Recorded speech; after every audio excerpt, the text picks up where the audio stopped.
Yeah, welcome to another SudokuCon off-season stream. I'm really happy to see some folks in the audience. This is something that we're trying that's a little bit different from the preseason stuff that we've been doing so far. We're not solving puzzles, we're not setting puzzles on stream today. We just have some folks here that are going to have a conversation among ourselves and with you guys about a particular topic that I know I was really curious about before I started actually doing it. And Prasanna is going to be setting puzzles on stream, clearly. I know this is something I was very curious about before I actually got involved in it myself. I know it's something that a lot of people have asked me interesting questions about. And it's something that we've wanted to bring to you guys and kind of have a discussion about with folks who are actually making it happen, which is to say, how do you make money in the puzzle hobby? Are there jobs in puzzles? Is there, a realistic way to make it into a side hustle? What are the different ways that people are actually making that happen? Is it something that anybody can get involved in? And also, just where do we see that going in the future? So I'm gonna have us go around and just introduce ourselves, just so you know kind of who you are listening to today. I do encourage you guys in chat to ask questions as they come to mind. We're going to try to keep an eye on the chat. We do hope to have a lot of chat participation and to be able to answer questions for all of you. But I'll introduce myself first. I'm Clover. I'm on the SudokuCon planning team, and I am currently making money from puzzle setting in two different ways. So, one, I have a Patreon. It is at patreon.com/SudokuClover. I just hit 26 months, and on Patreon, I drop a monthly puzzle pack. And my subscribers pay either $2.50 or $5 US per month, and in return, they get either a puzzle pack or a puzzle pack and an extra large Gatai puzzle. And I've grown that over 26 months from just like a couple of subscribers up to I'm earning about $600 a month from that. I'm pretty transparent about my actual financials from that. It's all kind of publicly showing on my Patreon, or it should be. And so that's where I'm at with that right now. It's not kind of supporting me financially, but I've kind of grown it into a nice side project that is financially helpful to me and has been somewhat viable. It's kind of been worth the time and effort I've put into it for me. And two, I am a member of the GAS team, Genuinely Approachable Sudoku. And last November, we started a YouTube channel where we do walkthroughs of our own puzzles. We didn't go into that with the intention of monetizing it and earning money from YouTube ad revenue, but that has ended up being something that's happened for us as our channel grew. And we're currently earning, I think it's in the neighborhood of $100 a month total from YouTube ad views, which I get my $33 a month check from my gas walkthroughs. It's very much a labor of love. It's not something I went into looking to make money from it. But the financials of puzzle streaming and puzzle videos on YouTube can also be kind of interesting, and that's something that to some extent I can speak to. So let's hear from James. Who are you? What are you doing? What's your deal? Yeah, I'm James Sinclair. I started setting Sudokus in 2021, and then at the beginning of 2022, I started my first and really only money-making scheme, which is my weekly newsletter, Artisanal Sudoku, which is on Substack. I charge $5 a month, and that's I, I put out 5 puzzles every week. 3 of them are available for everybody, and then 2 are for paid subscribers only. And then also I archive older puzzles and that those become paywalled as well. Um, so I have over 4,000 subscribers at this point, and that's free subscribers, and then about 350 paid subscribers, which comes to after Substack takes a cut and other things. I'm making a little bit over 1,000 a month from that. Um, Trying to remember if there's anything else that I needed And to James say by way also of James introduction. also did a survey of his subscribers and what they're kind of interested in seeing out of his project, and he's going to talk about the results of that a little bit later. That's something that's kind of interesting. You'll get some insight into what the subscriber base is for the Substack. Yep. Yeah, and Prasanna, I hope this is going to be a long introduction because Prasanna, of the three of us, definitely has the most impressive puzzle setting pedigree, and I am delighted to have him on this stream. So Prasanna, if you wanna, if you wanna give us the drink from the fire hose, who are you? What do you do? How have you made setting puzzles part of your career? Yeah, so the rest of this might be long, so my name is just Prasanna for this. For the purpose of this, the rest of it is too long already. So I've been setting puzzles since 2012, and at this, I guess like it's honestly been like uh, a journey of a mix of luck and just timing, I guess. When I started setting in 2012, I had a friend who got me like a newspaper, uh, an article in the newspaper about the Indian team, and he said send some sample puzzles for it. So I sent some sample puzzles and I themed it on the newspaper name and stuff.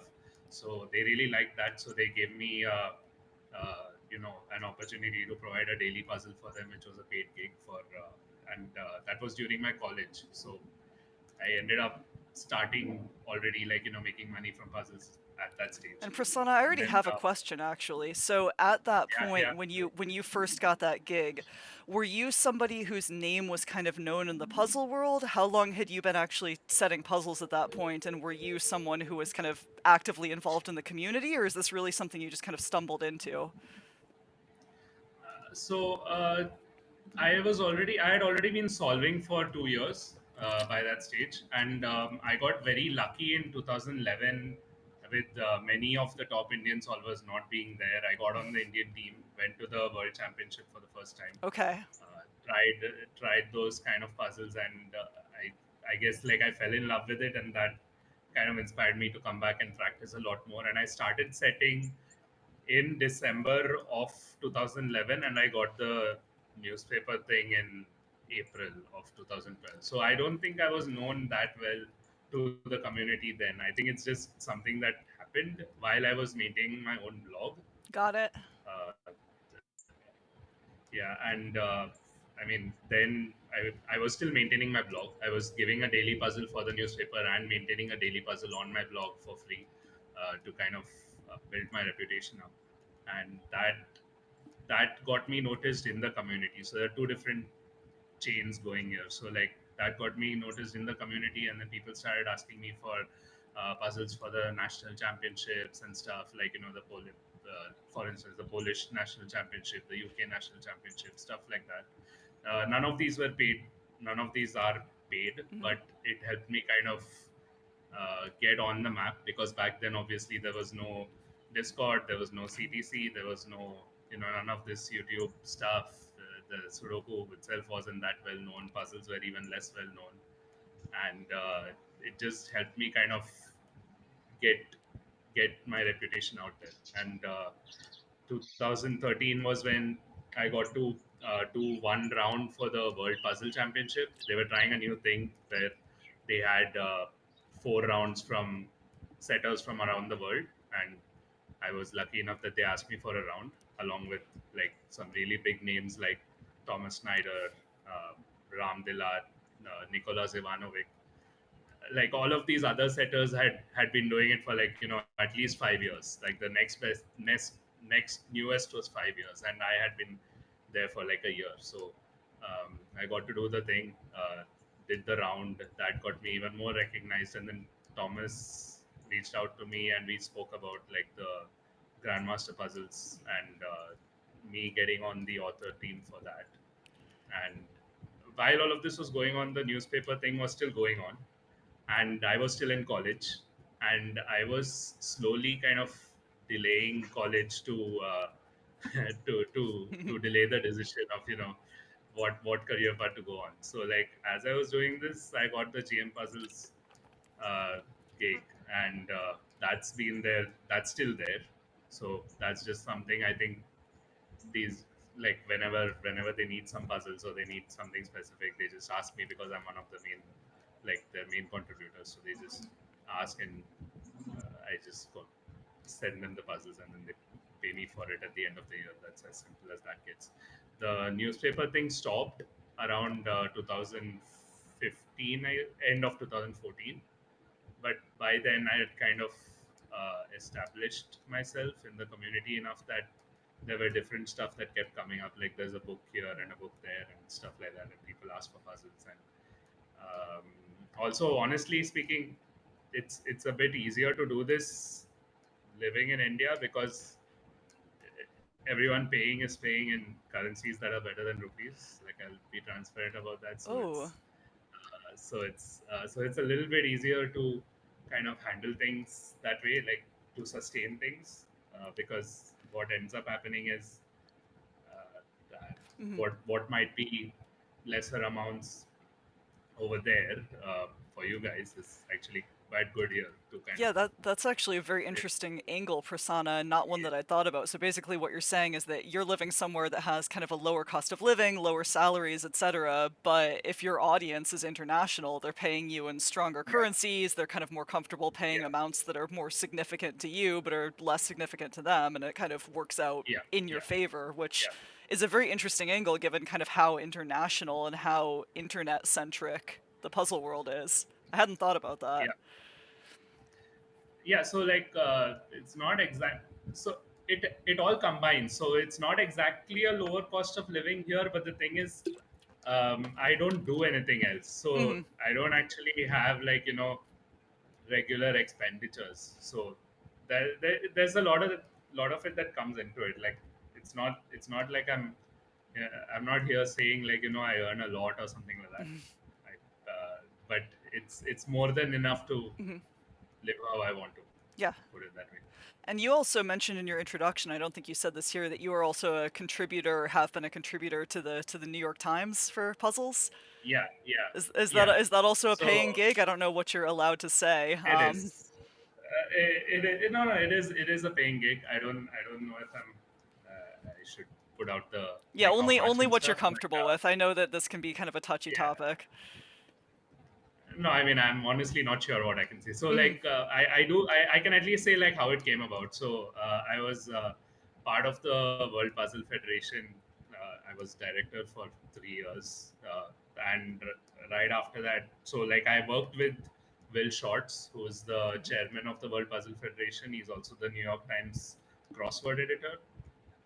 So, just as I was, like, stepping away from that role, like, mentioned that, the reason I'm stepping, one of the big reasons I'm stepping away is I want to focus back on just focusing on the puzzles, and getting away from the administration and stuff like that. Hmm. So when he heard that, he just reached out to me that, okay, I run this section.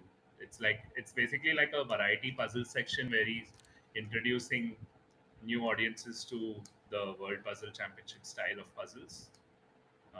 It goes with the crossword subscription, I think, and basically there they are. So, like, a lot of the challenge there is, the bigger challenge there is actually coming up with rule sets and simpler puzzle types which anyone can get into because it's for the masses. Hmm. So the challenge for this and the challenge for GM puzzles is worlds apart. That makes For sense. yeah. So for GM puzzles, it's for the puzzle community. So it's more about, like, the quality of the puzzles, the theming of the puzzles, and the logic of the puzzles. Like, there's a quality standard that they are very strict about, and I appreciate that as well. Hmm. And for the New York Times, the bigger challenge is, luckily, I'm also kind of like I do a lot of research on new puzzle types, old Hmm. puzzle types, and all of that stuff. So uh, I'm also able to kind of pitch. So there's a pitching process every time of easy puzzle rules that they haven't published yet. So after that, the work itself isn't that difficult, honestly, but the bigger difficulty is in the pitching. So one thing that strikes me listening to Prasanna, and this kind of leads me into a question for you, James, is Prasanna, when you started getting kind of paying puzzle gigs, the community looked very, very, very different from how it does now, or even from how it does 5 years ago. I mean, it was smaller, it was more connected, it was less internet based, and I think what strikes me is that it was probably much less saturated than it is now. You know, we didn't have hundreds and hundreds and hundreds of puzzle hobbyists who were putting out genuinely like extremely high quality work for free every single day. And I wonder, James, I have some thoughts about like what my thinking was kind of about whether I even thought it would be possible to realistically carve out a niche of my own and monetize puzzle setting in that environment. James, what were your thoughts about that? I mean, was there any point where you looked around at the community and said, man, this is very saturated. Like, how am I going to manage to make a name for myself to the point where people are going to pay me for this? Like, I guess what was the thought process around getting started for you in that background?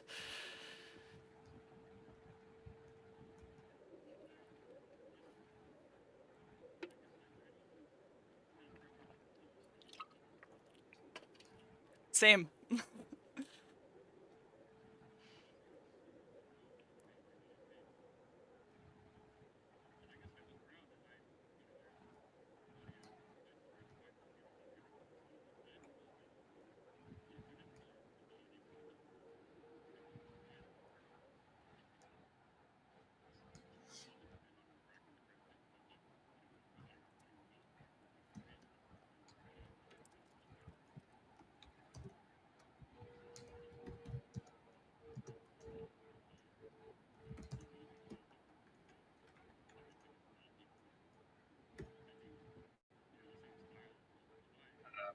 James, actually, people can't hear you.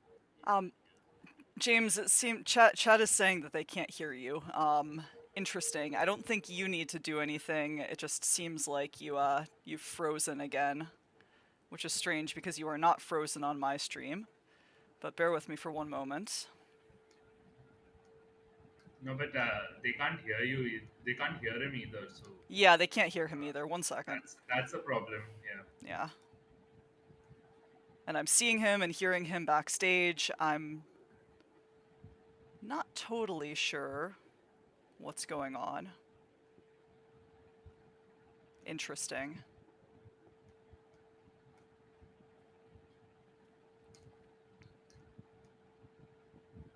They're speculating that maybe you're just very, very good at sitting still and being quiet.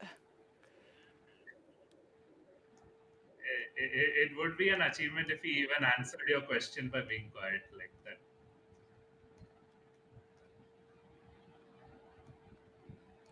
Hey, one moment. Right?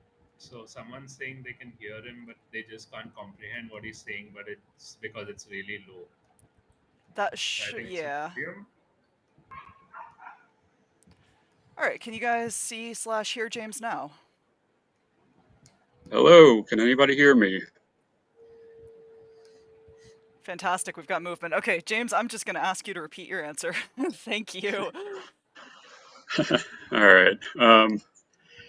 Yeah, so I my introduction to variant Sudoku was killer Sudoku, and when I got into setting, that was the main thing that I was interested in making, and I looked around and I just didn't see anybody who was putting out handmade killer Sudokus.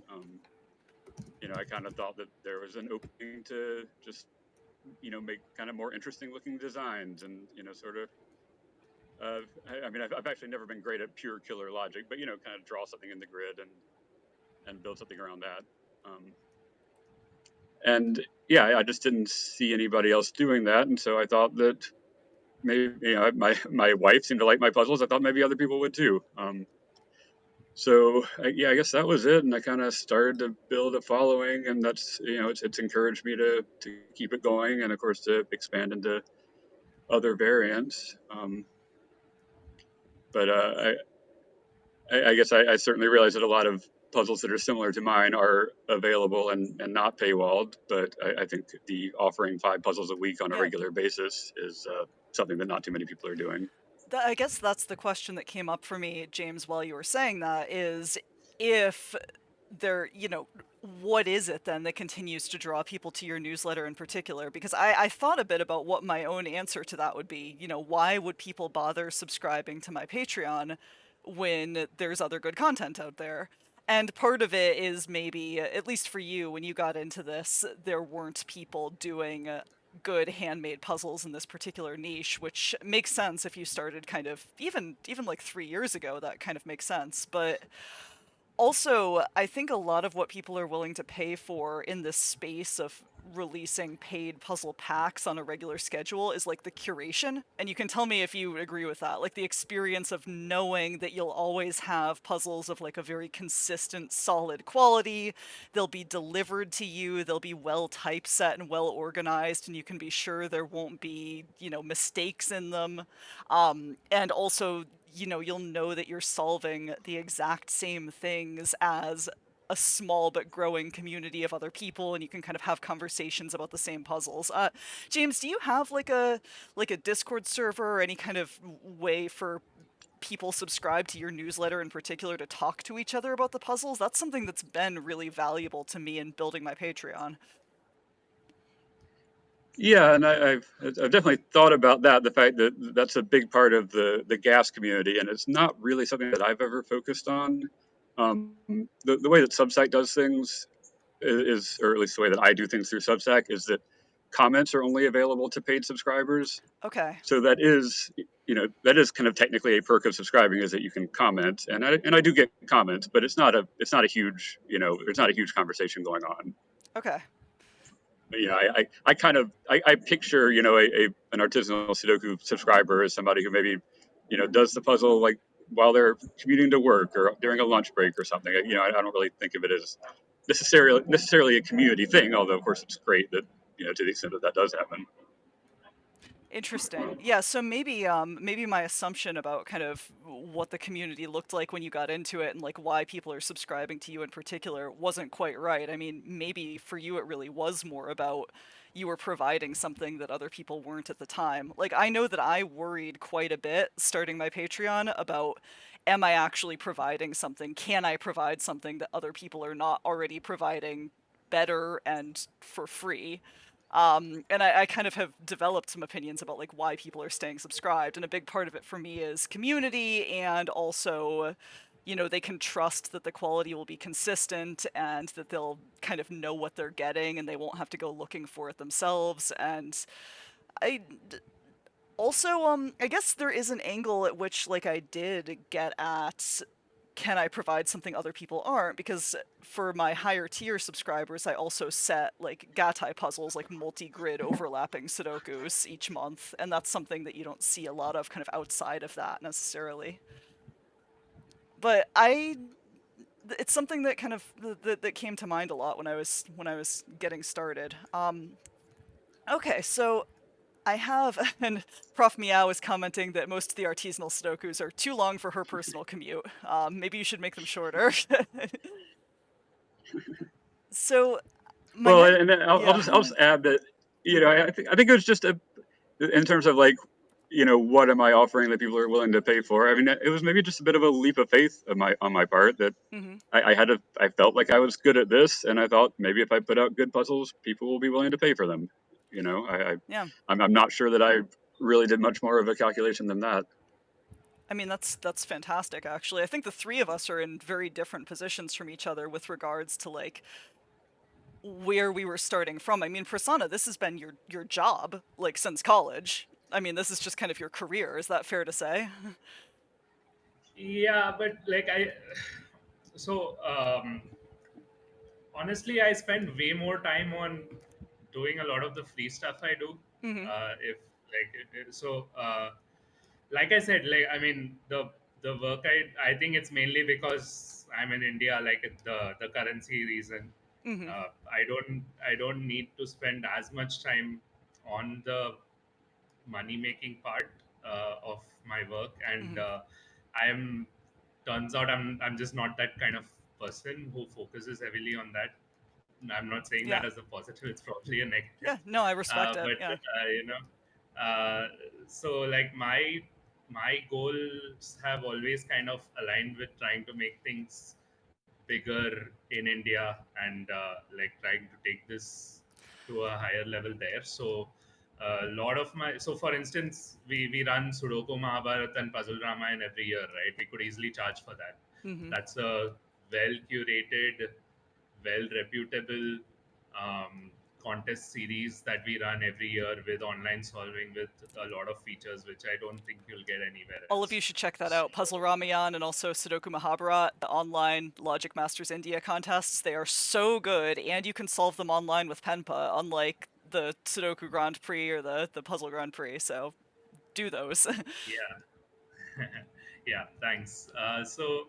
Yeah, I mean, there's that work, and then right now as well, like I'm on the organizing team for the next Asian Sudoku Championship, which is going to Hmm. take place in January in India, and we're planning the World Sudoku and Puzzle Championship as well in 2026. Hmm. And a lot of my whatever years of, let's say, my career years, I've spent way more time on all this kind of stuff, like Hmm. organizing all of this. And honestly, it takes more time than just Yeah, sitting around and setting puzzles. Honestly, like I love doing that, and it comes probably more naturally to me than yeah, figuring out all this logistic stuff and all that. So I have so that's been more of my experience. And what so I'm actually at a crossroads coming up. Uh, I'm either, I mean, after 2026 when we have the World Sudoku and Puzzle Championship, if I mean, hopefully we have it. Like we still have to kind of get that approved, but let's say we do it. After that, uh, a lot of the focus for me is gonna be on doing less of this free stuff. okay. As in, not because Hmm. uh, I don't find it rewarding or anything like that. It's just I just feel like I need a change, Yeah, and it done like so. I will try to focus more on making, for one thing, making books and other yeah. stuff like a commercial side of things in India. So, for instance, Ashish Kumar, I'm sure Hmm. some of you know him, and Akash Dulani, some of you know him as well. Both of these setters have made books of their own, which they sell hard copies in India and in championships when they go to all these Asian Championship, World Championship, and stuff like that.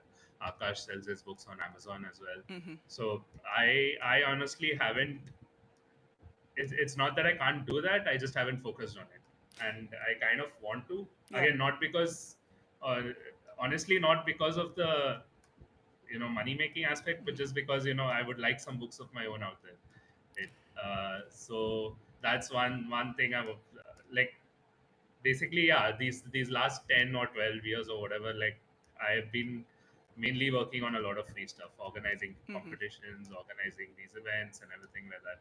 So that's honestly that's Hmm. dictated my experience more than On the one hand, I like that the puzzle community has been so heavily driven on the unpaid work of volunteers who just do it for the love of the work and who do it because they love puzzles and they love the community. Because I think that there's something really nice about being part of like a functioning gift economy almost, where people just kind of do work for each other and to promote the community, and in your case, Prasanna, to promote puzzle solving in India in particular, which is also fantastic. I mean, you've done a tremendous amount of work with that. But on the other hand, like, I also have thoughts about, as a community, there are ways in which we should be maybe respecting the monetary value of our work a little bit more than we do right now. And I mean, why shouldn't people be able to put their passion and their hours and hours and hours of work into creating a book and then selling that book, and then that pays for the tremendous amount of time they put into it that otherwise might have been unpaid. And this is a conversation with myself that I went through when first deciding to kind of charge money for my puzzles. I don't know, James. I imagine you have thoughts about it too. Like you have both free and paid content through your Substack. I mean, Yeah, and I'm not sure how many subscribers I would have if I only had mm-hmm, paid content. I mean, I think virtually everybody who has subscribed to my newsletter probably did so after seeing one of my free fair. puzzles. Yeah, and that's a good point. I mean, I think that I would definitely have far fewer people interested in paying for my puzzles if I hadn't put the time and energy into the gas project that I had been for years at that point, which is always going to be like essentially non-commercial. Like nobody is ever going to have to pay for the gas puzzles. Yeah, so interesting. Definitely interesting to see that we're kind of all coming from somewhat different places with this. I have a question that's a little bit of a shift here though, because this is one that I kind of want answered. Um, so next question for you guys. When you're earning money from creating puzzles, for a newspaper, for a book, for your newsletter, for anything, do you approach the process of creating puzzles differently? Has it changed your process? Has it changed what your finished product looks like? Has it changed how you work as a setter? Does a paid James Sinclair puzzle or does a newspaper Prasanna Seshadri puzzle look different from what you would be making if you were just doing this for the love of it and to just put good free content out there? Well, I guess my answer to that is for the vast majority of puzzles that I set, I go into it without a clear sense of what it's going to be for. I Mm-hmm. just if I Oh, have okay. if I have time, I'll sit down, I'll make some puzzles, and then and I think I mentioned this in my interview with Mimerister that like then once I set one, I will just not even look at it for a few Mm-hmm. months at least. Really? And so then when I kind of go, and then when I go back through them and test them and maybe make revisions or whatever, that's when I kind of decide like, okay, this will be good for the newsletter, this will be good for LMD or whatever.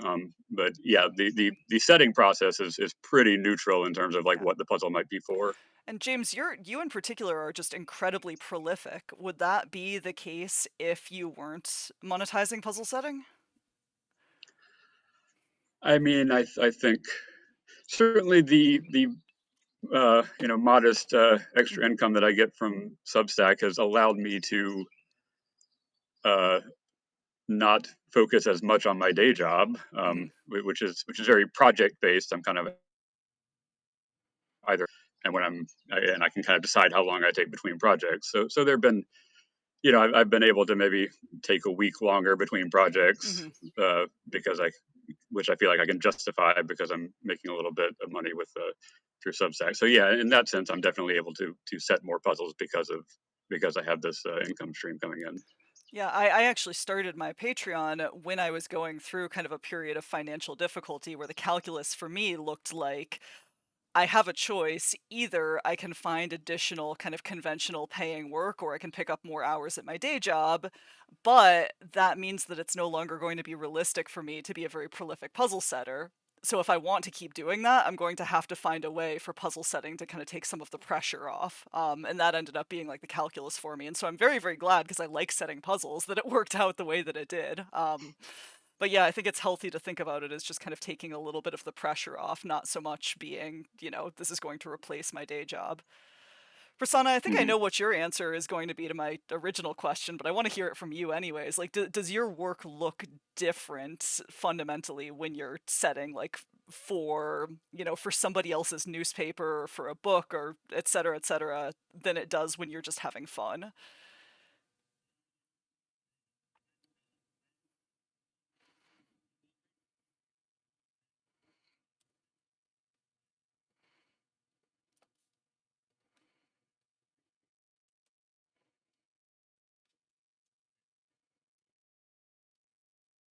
So all of these things that I submit to, which are part of our community, they are very rewarding and they align very much with the kind of puzzles I want to set. Mm-hmm. But for newspapers, for even I even organize a lot of junior tournaments and I set for those, and setting for kids as young as, let's say, 6 years old, and am I? Can you guys still hear me? It's because people are saying I'm frozen. Like, I it's okay if fixed I'm it. frozen. I But think it okay, may okay, be on my end. I'm trying to catch it when you guys periodically freeze and fix it, but I think you're good okay, now. okay, okay. So yeah, I think it's actually important to realize that uh, certain things. So very early on, one of the people who I see as my mentor uh, would like said the quote that you know uh, good setters create for themselves and great setters create for the solvers. Ooh, So Interesting. I mean, whether you agree with it or not, because some people just like to do their own personal expression with puzzles, that is also very respectable. But if you are going to look at making a living from puzzles, that is an essential thing to keep in mind. And when I'm setting for newspapers or anything like that, or even junior competitions or stuff like that for 6-year-olds, for Yeah. 8-year-olds, and I really need to think of what they would enjoy. So It's what I enjoy takes a backseat. so what So does there's an creating for the enjoyment in solvers that look as well. like? Yeah, like what does that look like? What do you take into consideration? You mentioned like age and So experience level, but what else is yeah, going on there in the decision? yeah. So there's three things which I don't consider for let's say a game Mhm. puzzles or something. One is the simplicity of the rules. So even if it's a variant, so I prefer something like say a diagonal or a palindrome, which where the rules can be explained in one quick line and immediately visual, right? Rather than something like something with a negative rule, like an XV or something like that.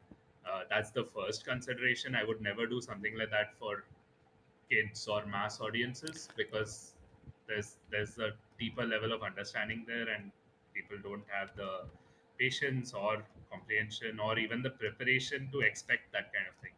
So simple rules, the first thing, and then obviously the difficulty of the Sudoku should be quite simple, where they have solve paths in multiple different places, rather than Okay. don't keep it narrow.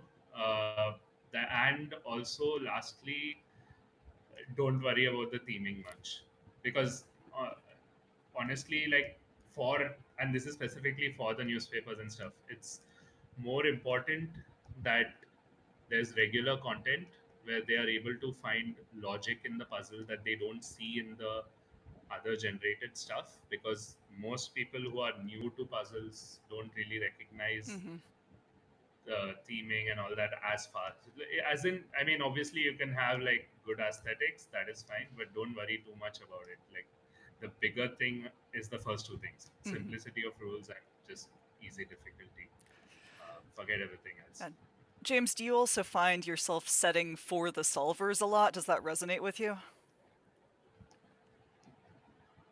Yeah, I think so. And I mean, I think that a lot of it is that for 20 years, I was a solver. Hmm. And so I think that I have a pretty good sense of how a solver might be thinking about a puzzle as even as I'm kind of setting it.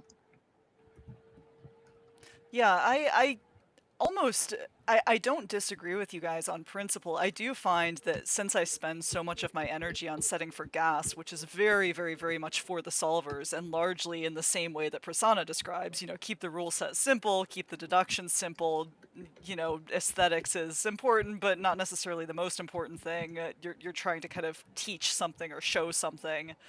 I find that the stuff that I do on my Patreon is more of a release valve for me to just share things that are a little bit off the wall, like a little bit strange. And I wonder if that is related to, I suspect a lot of people who are subscribed to my Patreon are fellow setters and people who are kind of more deeply involved in the puzzle community. I'm not really doing anything monetized for like a mass audience. I do have some interest in maybe, doing a book someday or something along those lines.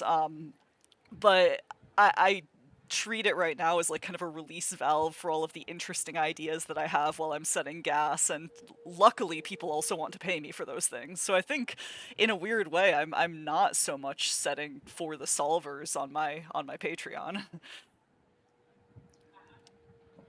I mean, I think that that's just setting for kind of a different Mhm. category of solvers. I mean, Yeah, I think exactly.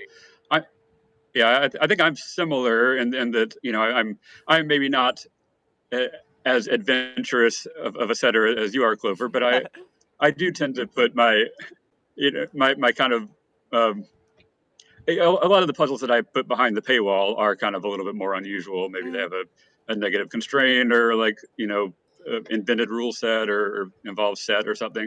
So because I kind of think that people who are paying are probably going to be more comfortable with things like that.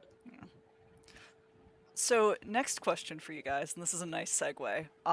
Because I imagine we have people in the audience. I think Kodak just popped in and said, finally, he's going to find out if he'll be rich. Which, Kodak, here's the part where you're going to find out if you'll be rich. Because my question for you two is, are there any kind of useful, shareable lessons that you've learned about how to earn money from setting puzzles, how to break into setting puzzles for money, etc.?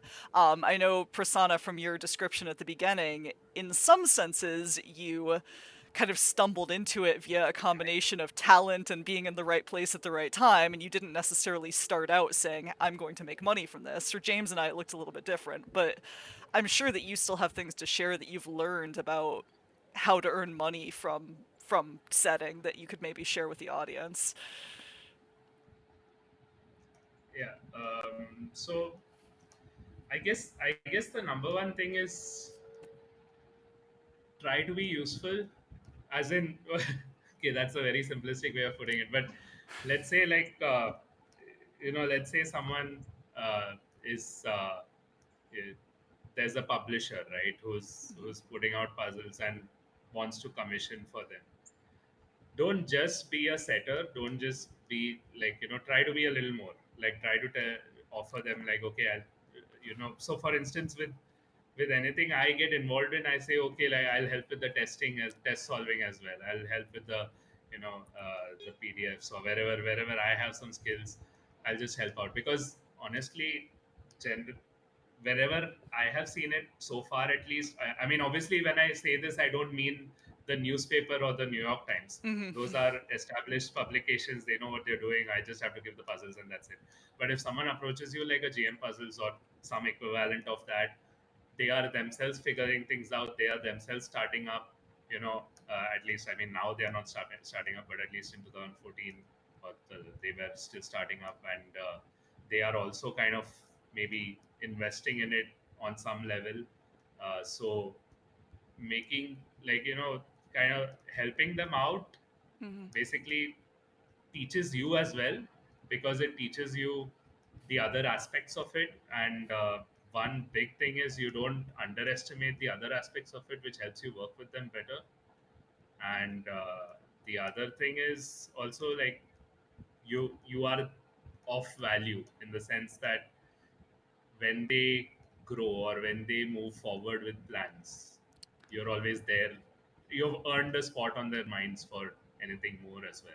I think that's So interestingly reflective of just advice that people give about jobs and work in general too, which is, be the kind of person who's generally willing to say yes and willing to kind of do the work that otherwise would get overlooked or that other people wouldn't want to do, and just kind of try to establish yourself as somebody who is helpful and pleasant to work with and who will be there and can be relied upon. And that's yeah, a good yeah. reminder, actually. I like that as a piece of advice. James, what would you tell somebody who wants to start their own Substack? Yeah, I guess, thinking about have I learned anything? It's like, well, I've only done the one thing, and I'm happy with how it's going. But Yeah. I mean, maybe it could be going better if I was doing it differently. But I, I guess one thing that I did that's maybe good advice is that when I started the Substack, I kind of expected that uh, this is not going to get any attention right Mm. away, because at the time, I was not really all that well known.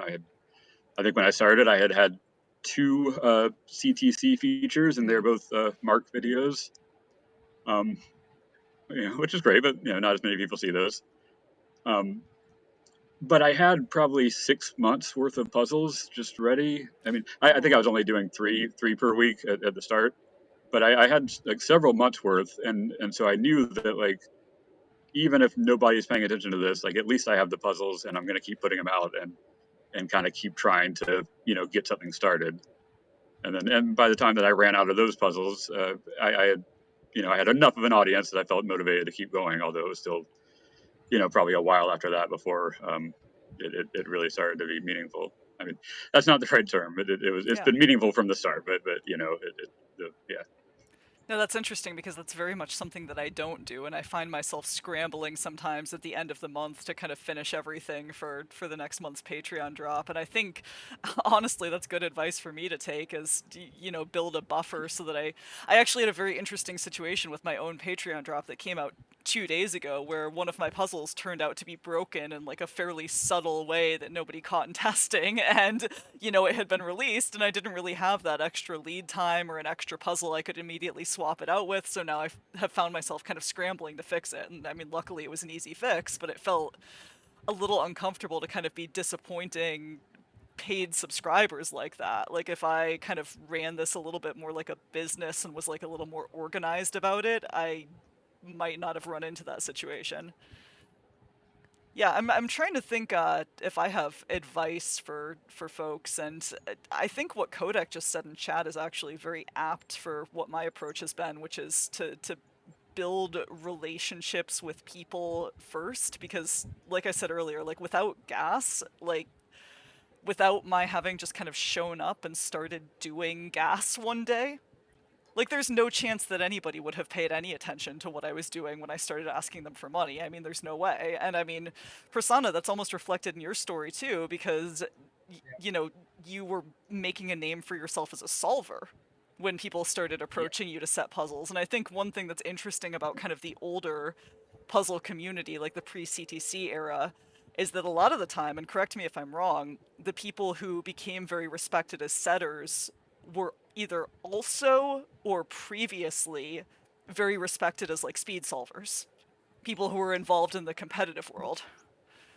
Not Okay. necessarily. So, okay, those are two different things. Okay, yeah, Speed talk to solvers me. and people involved in the competitive Okay. world. Because honestly, at that stage, the only world we knew was the competitive world. Yeah, which is Uh, really interesting. It's so, very, very different from because how things look now. yeah, because the only thing that used to happen back then was online contests, and honestly, it was just uh, LMI and LMD were also running contests more than their portal, I think, but not that frequently. LMI was having monthly contests, themed contests, which were the World Championship level difficulty and theming, unlike today's, Sudoku Mahabharat Puzzle Ramayana series. And basically, that's all people did. That's how people interacted. They interacted through competitions.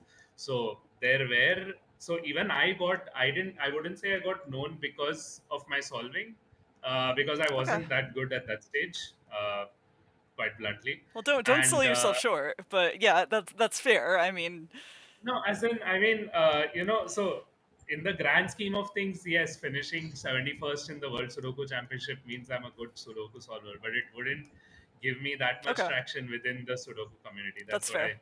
I mean by that. So, my reputation built because of my blog. That's as Fair. simple as Okay. that. Like, I was putting a puzzle a day. I made sure I did that for most Okay. of it. Like, for I think for 2 years, I was doing a puzzle a day.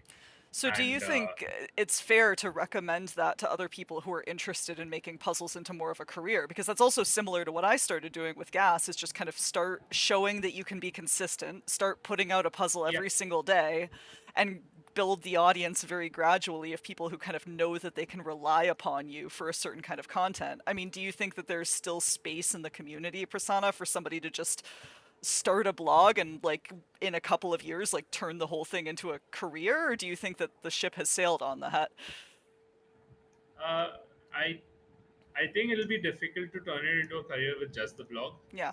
Um, you probably need the other publishers and stuff to take notice, and you probably Yeah. need to also get those things running in addition to just your personal work. But I think it is definitely essential to get some of your work out there. And nowadays, actually, it's easier than when I started. Like, you can, Interesting. if you are good enough, you can just at least, I mean, Sudoku is different. Maybe not as easy with but even with Sudoku, you can just reach out to a CTC or something and say, Hmm. oh, is this Sudoku something you're looking for? And maybe that Sudoku that you set is according to what CTC likes to cover. and you kind of build your name there. That kind of visibility wasn't even an option back when Fair. I started. And even on the pencil puzzle side, you can just send some puzzles to say GM Puzzles or something and say, okay, do you like this? If they like it, you have a place where they'll put it up, and again you get eyeballs on it. There's even Discord servers with all these people, so like it does get lost in the shuffle a bit in Mhm. the Discord servers, because everyone's looking to set and not as many are looking to solve. At least that's Mhm. my impression of things. But there are more opportunities, but as that you should try to go for, to get your content out there while also maybe making a little bit out of it. But yeah, generally speaking, try to put out content, like whether it's Uh-huh. free, whether it's through a publisher, whether it's whatever it is. Just try to put out content and get people to see your puzzles and see your quality and your reliability.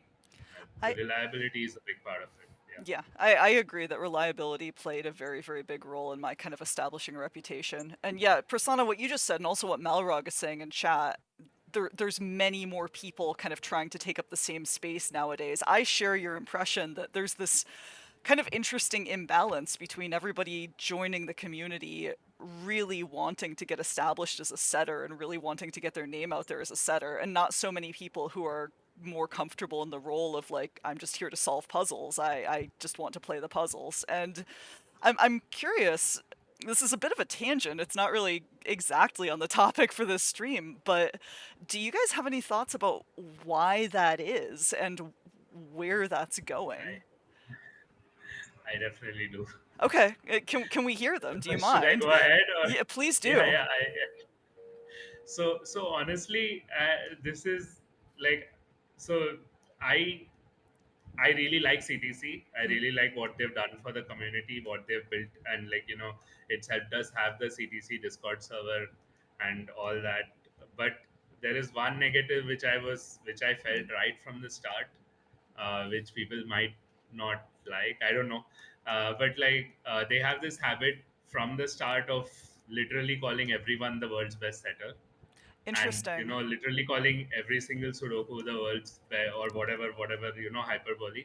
I completely understand why they do that. It drives their viewers, it drives their content, and none of this is a negative. It's Mhm, all an yeah. observation. But what ends up happening is people get way more interested in setting. And I was a test solver for CTC for a bit, and I did see, like I saw this firsthand, where like everyone who gets into this by watching CTC gets into it with an immediate mindset that, oh look, I should also submit something, and I'll get my 50 compliments from Simon, and Yeah. if it gets accepted.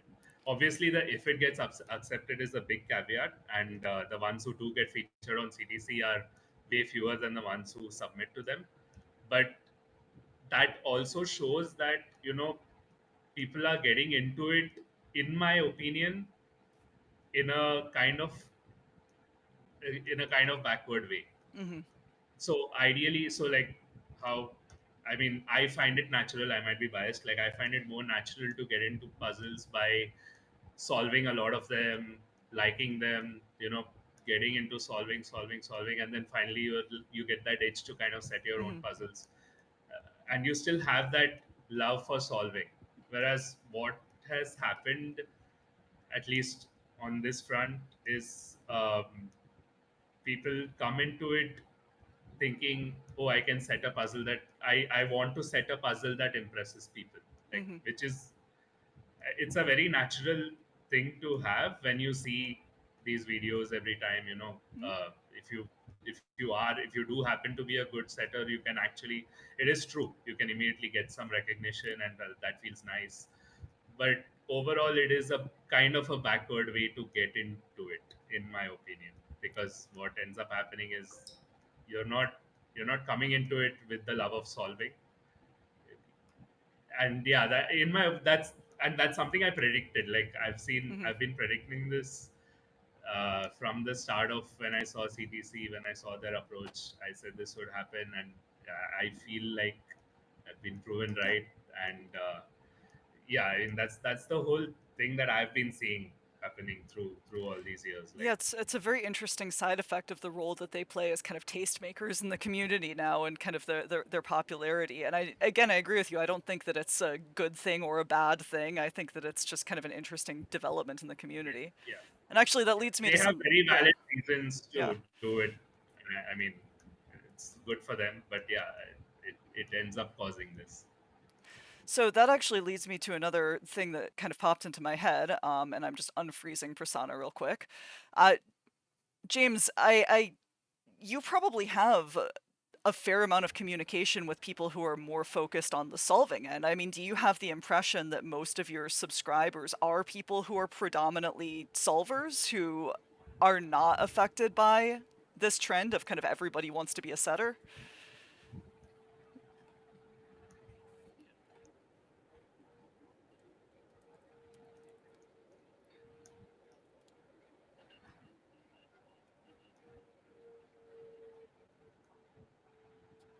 But yeah, I think it's probably mostly solvers. Hmm. Yeah, I'm curious, like, there is obviously a segment of the community that are primarily solvers that don't really have a lot of interaction with this kind of, I guess, glut of setters kind of in the CTC orbit, in kind of the audience that Prasanna has been talking about. And I wonder sometimes about how to reach out to that part of the community, because I also think it's a significant part of my subscriber base. Like, how do you meet solvers? Like, a lot of the people who are active online are people who are very interested in setting. Yeah, I mean, I think that I mean the most of my subscribers, especially early on, came immediately after I got a CTC feature. Hmm. So I mean, I think that that's probably still the primary way to reach an interested audience. Yeah, and I mean, I think that a lot of the Yeah, popularity can of. I? Go ahead, Prasanna. Yeah. So I just want to add to what I said. Please. So the people who I'm talking about are the masses, like the the the majority of the people who, let's say, post on the Discord puzzle archive, or post on post on puzzles setting immediately with a puzzle without really going and solving anything, or the people who send to CTC regularly, like the barrage of puzzles that they get. I If you're, let me put it this way, if you're on this chat, that basically means that you've become a part of the community, you've started solving the puzzles as well. It's not really I mean, it's not really you that I'm talking about with this condition. It's, but you can see around you what's happening. Like, if uh, for every for every person here who kind of got into the community and started solving the sudokus and is a regular on gas, let's say, or stuff like that, there are so many more people who just come into the server, post a puzzle, expect immediate traction, Hmm. don't get it, and then become inactive. Hmm. That's the portion that I was mainly talking Yeah. about, with this stuff, and that's where the problem comes in, and that's where I feel like it's really caused by this. Like, so just yeah, Yeah.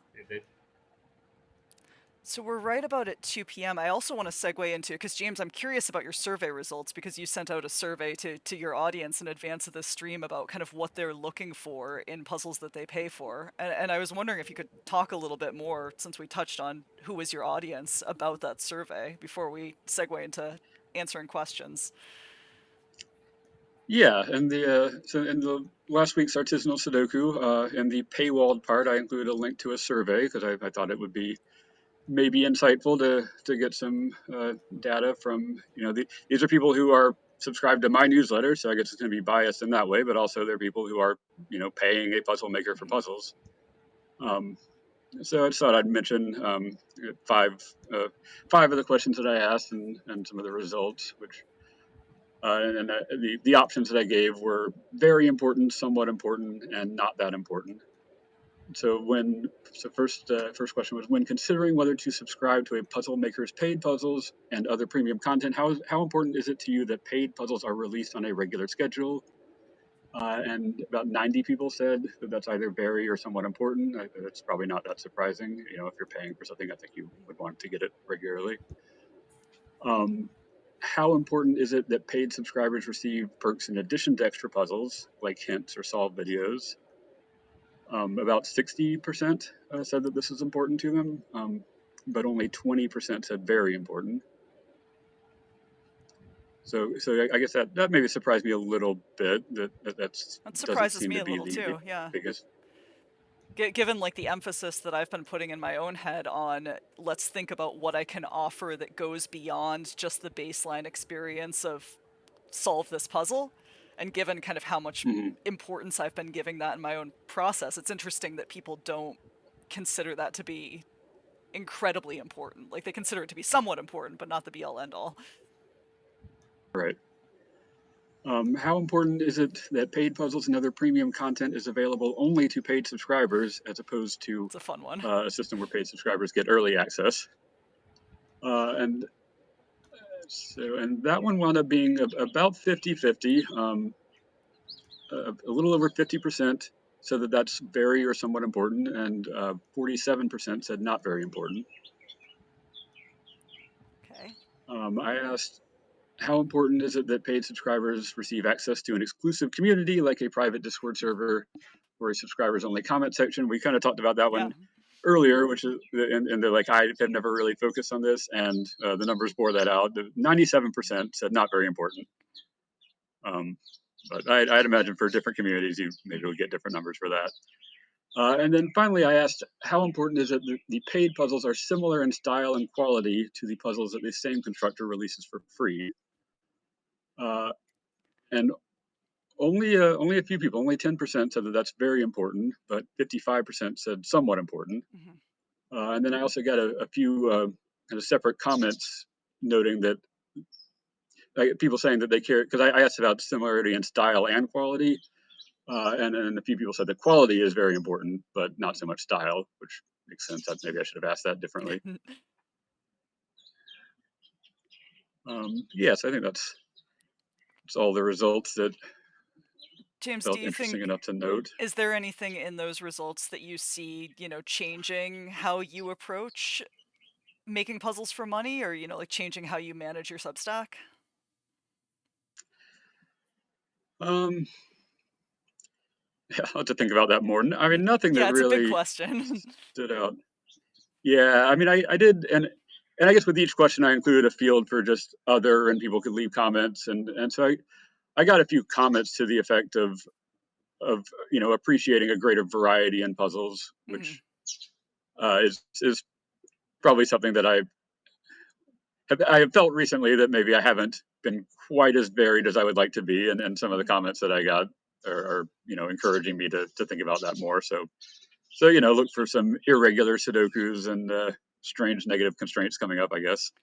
Well, I think an interesting question to ask is, what is the balance between finding a niche and being just really, really good in that niche, and then providing people who are interested in solving in that niche with what they want, versus how important is it to have kind of versatility. I mean, Prasanna, you work for like a variety of different publications and venues, so you really need a tremendous amount of versatility compared to something like a newsletter where, I mean, maybe the right way to approach that is just saying, what is the one thing that I can do significantly better than everybody else who's making puzzles, and I should just continue doing that really, really, really well. And I go back and forth on that. Like I try to strike a balance personally between being really exploratory and trying to like kind of be versatile enough that there's something for everybody.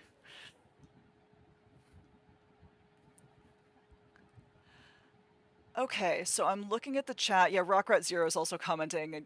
They feel like extra content like solve videos is cool, but everybody has limited time, and subscribers will be spending most of their time on solving the puzzles, not the extras, which does make sense to me. I try to offer some But extras. then, Dream Librarian has immediately said that solve videos are rather high on their important list. So I That's think, true, and I feel called out because I just had to take 2 months off of doing solve videos for my GAT eyes due to being busy. I'm going to catch up on those, Dream Librarian. yeah. So I think the main thing is, so like, know your identity, Hmm. in the sense.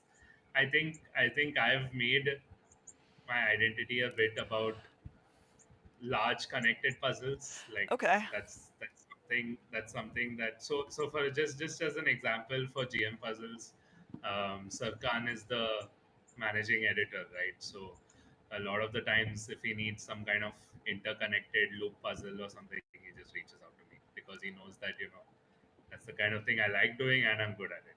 So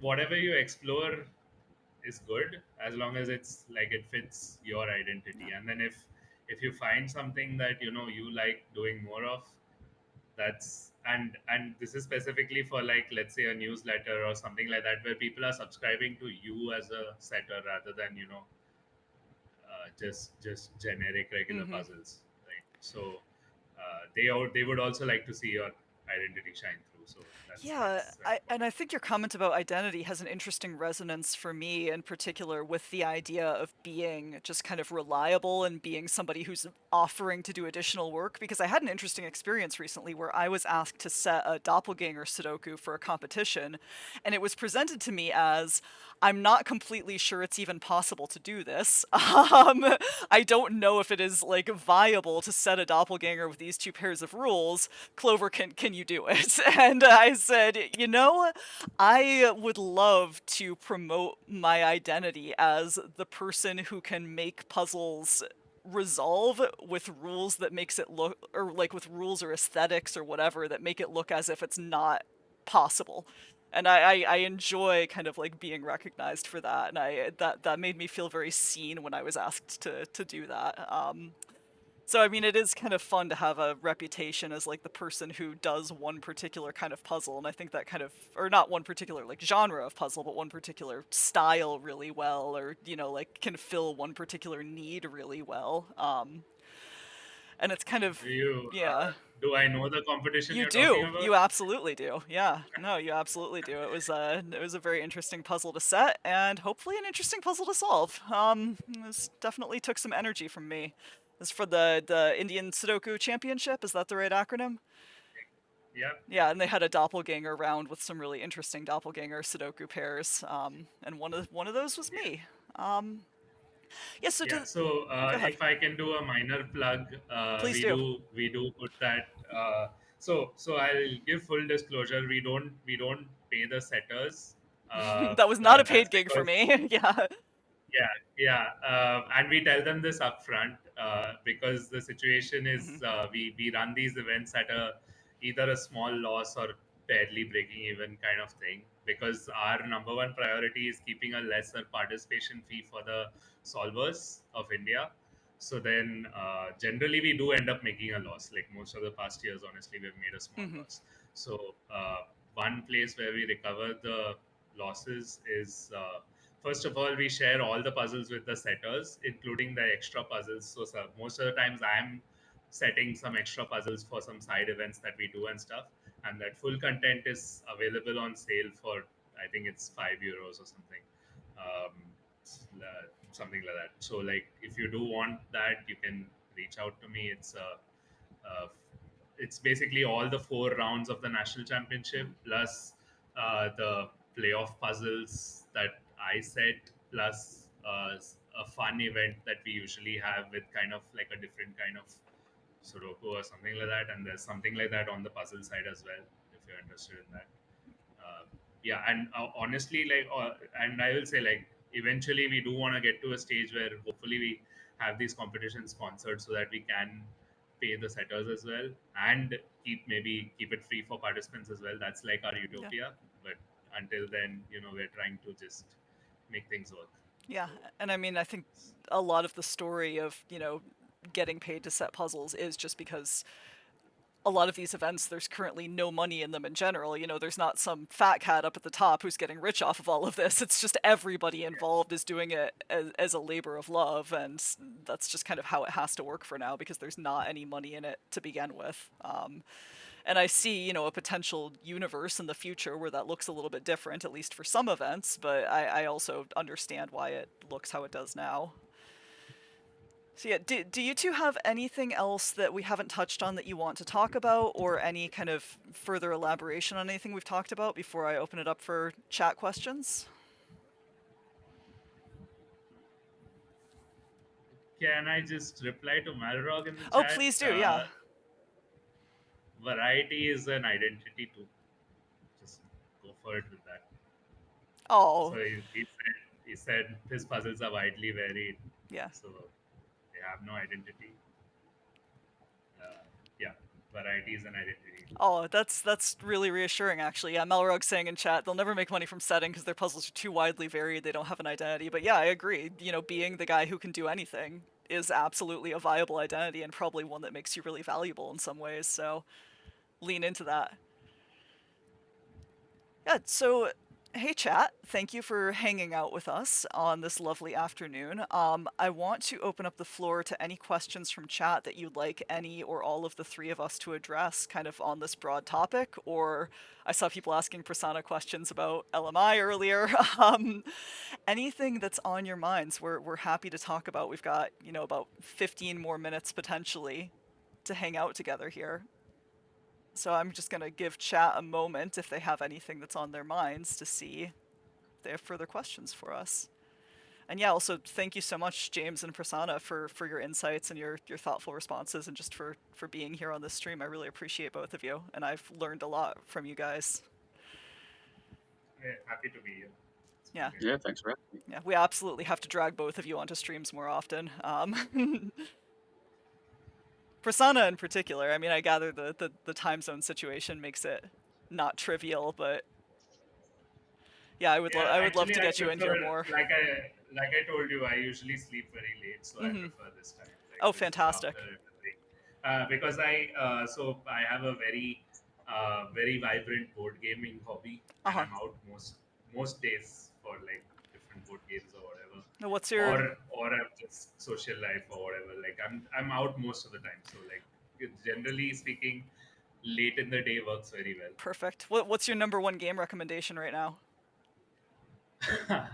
uh, there's my favorite game and my number one game recommendation. They aren't the same. So, like, my number one game recommendation is honestly it's complicated because there's so many games that people don't know about. I would just suggest look for a board gaming cafe or something near you and just try to go to it and see what they have there and what they play there, because people will just teach it and you Good can answer. join in it. So basically, I've visited different countries around the world and I just kind of walk into board game cafes everywhere. Like the most fun recent one was in Japan. The language barrier, none of them spoke English. I didn't speak I don't speak Japanese. I went in. They were sitting for a game I know, which is Wingspan, and all the cards were in Japanese, but there's a website where I can just kind of translate it. Oh, So I just fantastic. sat there and so I just signaled, "Can I join?" They said yes, as in they signaled yes, and then I joined and we played and we had a great time. You can pretty much find these, like, it's a pretty niche hobby as well, just like puzzling, but you can find some groups, I guess, in many different places. So you just need to go and find it and see what games they play. Like there are a lot of good games, and people just love the different games. Good answer. Good answer. That makes me want to go play board games. So Rockrat Zero is coming in with a question. Can we imagine an entity like Ravensburger for jigsaw puzzles coming in heavy to the grid puzzling space? What kind of entity would that be? Oh man. So my understanding is, so Ravensburger for jigsaw puzzles. I know that they are a very large, very popular jigsaw puzzle publisher. I also know that they sponsor the World Jigsaw Puzzle Championship, so that may be some of what Rockrat is referring to. Rockrat, I'm curious if you can elaborate what you mean by kind of like Ravensburger for jigsaw puzzles. Are you talking about their role as like a really significant publisher? Because in that case, there's Nikolai Nikolai. in Nikoli in Japan, which I know plays a really significant role as a publisher. I don't know a ton about them, but I know that they may be fulfilling that role in a sense already. Prasanna might know more than I do. Ooh, what is their role in Okay, sponsorship? That's uh, interesting, Rockrat. he means about Ravensburger, right? Yeah. We don't, yeah, so we don't really have an entity like that in puzzles, I think. So I think one of the biggest things, I guess there are a bunch of issues around it, which at least speaking from India's perspective, but maybe it's true for other countries too. One of the biggest problems we have, which a lot of other hobbies or activities don't have, is the saturation of the market. So there's so much Sudoku out there, even if it is lesser quality and even if it has issues and stuff, people don't know that. And the thing is, when you're fed a large quantity of one kind of thing, Hmm. it's very difficult to be aware or even open yourself to the possibility that there's another kind of thing within it. What I mean by that is, a lot of the time when, like, and this kind of ties into it because an entity breaking into the mainstream is all the more difficult because of this. So whenever I've gone to, like, newspapers or book publishers as well and all that, the main thing the number one thing is convincing them, and honestly I've failed at it. The number one thing is convincing them how these sudokus or puzzles are different, because they are not Sudoku or puzzle people, so they have no idea, and they see every single bookstore in the country having, like, all kinds of Sudoku books with all kinds of names and stuff. So they have no idea, Hmm. uh, why this is different. So even before you start convincing the audience, there's a whole challenge of convincing the publishers, and that directly relates to any entity becoming big enough to start being like a Ravensburger. So when you say saturation in this sense, what you're referring to is the fact that, in any grocery store, any corner store, there will be little Sudoku magazines that are fully computer Yeah, yeah, generated, not curated, not yeah, tested. It just yeah, half the time puzzles have multiple solutions or no solution at all, and that is the mental association that the people in charge here, yeah, publishers have with Sudoku. yes, Yeah, yes, and and that it comes in every single newspaper, and it's just they just don't understand that things can be different. Like, um, you're already mass producing something. Why would you need? There's also the very basic concept that many people fail to grasp, that human made can be better than computer made in something. That itself is a large barrier to kind of communicate with them. Ye Uh, yeah, like, I've had that conversation with a number of people who I think would potentially be a good audience for handmade Sudoku, people who are generally interested in logic and other types of, non-pencil and paper puzzles and who are into that kind of space but haven't really engaged with Sudoku or with other pencil and paper puzzles, will say things like, "Well, Sudoku is just like a mindless digit filling exercise. It's just, it's made by computers, and then to solve it, you just act like a computer. It's just a way to kill the time." And I mean, I'm talking more about the audience maybe than the publishers at this point, but it is hard to kind of flip people over into understanding there is an art form behind it. There are people who are practicing this art form, and it genuinely can be very yeah, good and very beautiful and very artistic. yeah. I mean, I can share a funny story if this time. But yeah, I mean, if James wants to say something. Yeah, please do.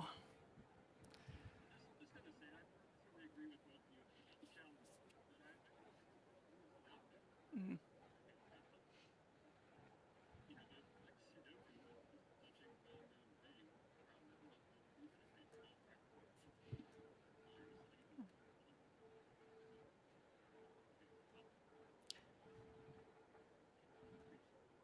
Yeah, I think that's Yeah, yeah, fair. Yeah. I completely agree. Yeah, and then there are, so, like, if I can just share a story, like, there are negative experiences as well that we have to combat. So there was this, I don't know if people are familiar with it. There's this Indian Institute of Technology. It's called IIT for short. It's pretty famous in India. It's the most reputed, probably, engineering related college in India. And so, like, there was one particular one in one of the cities in India. They ran a Sudoku contest, and the people who ran it are, I mean, they are some of the so-called top minds of India, because they're studying in the top engineering college. Like, and this is run by the college students. They had no idea that Sudoku is something that is created by people as like as a concept. They didn't know that possibility. They also had no idea that Sudokus can have variants and that these could be difficult. And what they ended up doing is they Googled Sudokus Mhm. and they put the Sudokus in a contest. And what they ended up Googling was one of our LMI contests, Oh. which is the which was the World Sudoku Championship level difficulty.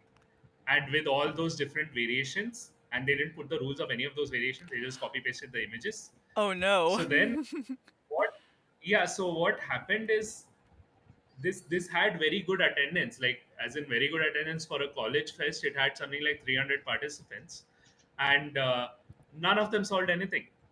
Everyone got a zero score, and the organizers had no idea what's going on. Luckily, one of the participants was also someone who knew me, and they just texted like an image of one of the Sudokus to me, that, look, this is what they have shown. I have no idea what to do. Everyone is stuck. Nobody knows. Nobody has any idea what to do. And then I kind of recognized it. Like, I had done that contest. Mhm. I sometimes have a pretty good recollection of Sudoku, so I recognized that variant. I've solved it before. I went and searched for the contest. I found the contest. I can name the contest as well for people. It was this contest called Fugitive Warrant by Sonjay Kwak of Korea. Since I might as well say the contest and appreciate the author. It was based on like variants which had a criminal theme to it, like killer, and then there was a variant of killer Oh. like murders, row, and stuff like that. And the so they had put all of this without the rules. So then I contacted the person who organizes the event, and the moment I explained to him that these Sudokus are made by people and they are someone's intellectual property, the person got very scared that, oh, are you threatening legal action or whatever? And I said, that's not really my problem here. My Mhm. problem is you've just run a contest for 300 people, and those 300 people have probably gone back home thinking that Sudoku is not for me and I'm never going to try it again. That's my bigger problem, right? So then I told them, look, if you want Sudokus, we can easily provide them. We did a deal with them. So for the next 2 years, we were contributing to this championship. It went off very well.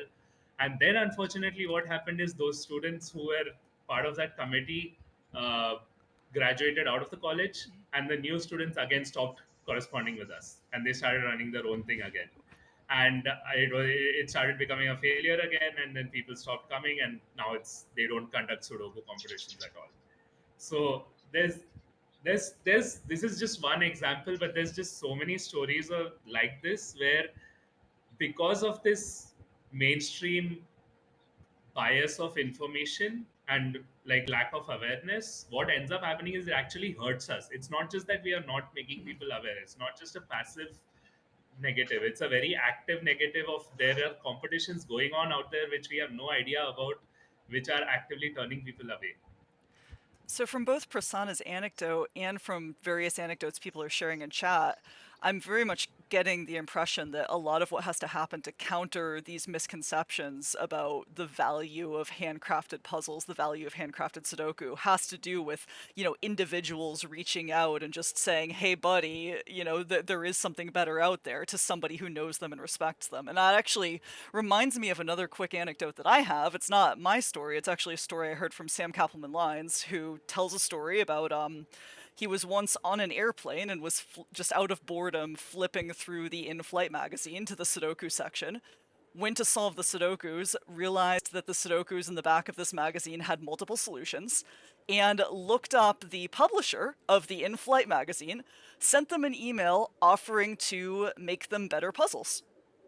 Just as simple as that. And the publisher responded actually and said, "Oh my god, you came at just the right moment. I've been tasked with doing this puzzle section and I have no clue what Sudoku is, how it gets made, how you tell if it's a good Sudoku. Please help us." And I mean, he just kind of, I find it very cool that he just kind of stepped in at like just almost by accident at like exactly the right moment to fix this guy's problem and also potentially give like this massive captive audience a much better sense of what handmade Sudoku is like. And I always think about that now when I just read some random magazine that, just flipping through it and it's got a puzzle section at the back. Like, hey, if these are really bad, I could see myself sending that email too.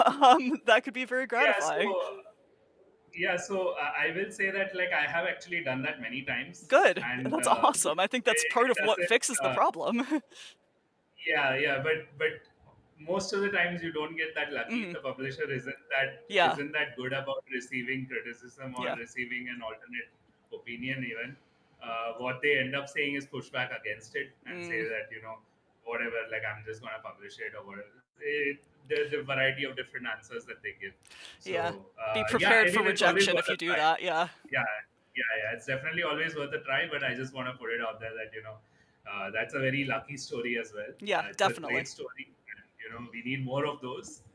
But yeah, it doesn't happen that often. Yeah, so just reach out and be useful, but be open to, the idea that people may not want what you have to offer. Yeah, yeah, yeah. Okay, my friends. Well, we're coming around to 2:30 here in U.S. Central Time, so our stream is coming to an end. Do either of you have any last things you want to say? Do you want to plug your personal projects where we can find you? I'll do mine. My Patreon is at patreon.com/Sudoku Clover. If you're intrigued, if you want to support my attempts to make money from puzzles, come subscribe. You get puzzles every month. They're really good. And also come watch the Gas YouTube channel over at Genuinely Approachable Sudoku. I get money from ad revenue. James, you want to plug your Substack, Prasanna blog? Uh, yeah, it's artisanal Sudoku. Artisanal is spelled with three A's, but you just Google it. If you get close, you'll find it. It's also, you can take a screenshot Um, in the chat because that's also his Twitch username. So he's been active in the sure. chat. You can go look at it there. Yeah, and Uh, thank you for everybody who subscribed, and thanks to everybody who filled out my survey last week. okay, and for my part, I don't. I mean, you can. I don't really have a direct source like these guys, but like I do contribute to many places. I contribute to Grandmaster Puzzles. Check out the puzzles there. I contribute to Logic Masters India. Check out our contest, which we already spoke about. Check out the Puzzle Expo as well, which is kind of like a puzzle portal of LMD, but our own version of it. With I think one of the biggest features which I would immediately plug, is that you can watch the solves of the top 10 solvers of every puzzle and see how they went about it. That's a feature which we are pretty proud of, and I think it's very useful as well for people. um, and you can, I mean, basically, you come to any of these spaces, you're indirectly supporting me by also trying out these puzzles and trying out the platforms, because I rely more on these platforms succeeding. Yeah, thank you so much, guys. Thank you, James. Thank you, Prasanna, for being here and having a public conversation with me about all of this. Thank you, chat, for your thoughtful questions and comments. I'm really, really glad you were all here. And I hope that you enjoyed this and look forward to more content like this at our next 24-hour SudokuCon stream, end of November, beginning of December, in that neighborhood. There will be a lot more info about it on the SudokuCon planning Discord. Sure. Thank you, everyone.